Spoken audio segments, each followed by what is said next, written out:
I really struggled with binging and making myself sick.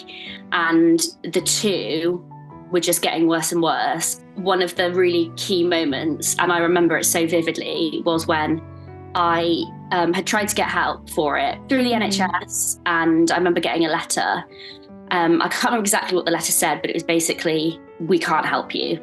To be perfectly honest, I got to a point where I couldn't actually live life like it anymore. As, you know, especially if, say, on a Friday, Saturday, you'd had a couple of social events, and then on a Sunday, you're by yourself. And for me, a Sunday was always the day that you'd cram all of the food that you're craving in, or you would have a big blowout and you'd get rid of it on the Sunday night, and you'd think, right, I'm going to do that so that I can reset, and then Monday we can start again, and it's never going to happen again. I'm going to get better this week and I'm going to sort it out. And it never happens. It just never happens. So you went out looking for yourself. We spoke to each other. So yeah, like, I don't track my food anymore. I don't weigh my food anymore. I don't count my calories anymore. I don't have a limit for each day. Like, every day this week, for example, I think I've had chocolate every day this week. I'm not binging anymore. I'm not, when I have that one biscuit, I'm not sat stressing for the rest of the afternoon because I need to go into a room and eat the rest of the pack of biscuits. That's the kind of thing that it used to be. I used to feel like I'd be at a party and I'd just be looking at everyone around me having loads of fun, and I would just be sat there completely blank, and I was so detached from every event I was at. And I was also really conscious that I looked miserable, and that people used to think, oh gosh, she's not happy, why is she even here? And I'm actually not like that anymore. I think when I go to something, it's because I want to be there, and I like to think that I do have fun and I'm more fun to be around because I'm genuinely there when I'm somewhere. So we've got that freedom back, the mental energy, and also you're able to actually do things on your terms.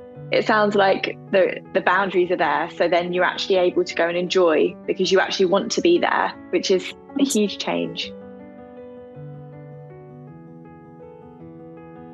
I think I never knew that this type of support existed. I remember when I read the plan, and it was kind of, basically it's not 24/7 support, but it's very, very regular support. And in those early days, you need somebody to be there for you at multiple points through the day, because every day is different when you've got something like this. Every few hours of the day is different. And I'd never known that kind of level of support was there, more than speaking to somebody once a week. And because you're there all the time, it makes it much easier to stick with. It's not only just you that's there, it's the resources that you kind of arm people with.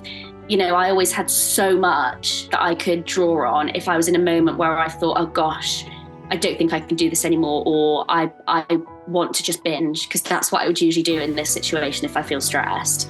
But instead, there were so many things that I could look at, I could read, I could write, I could message you on Voxer. There was just so many things. So even though it's hard, the level of support that you provide does make it's much more manageable.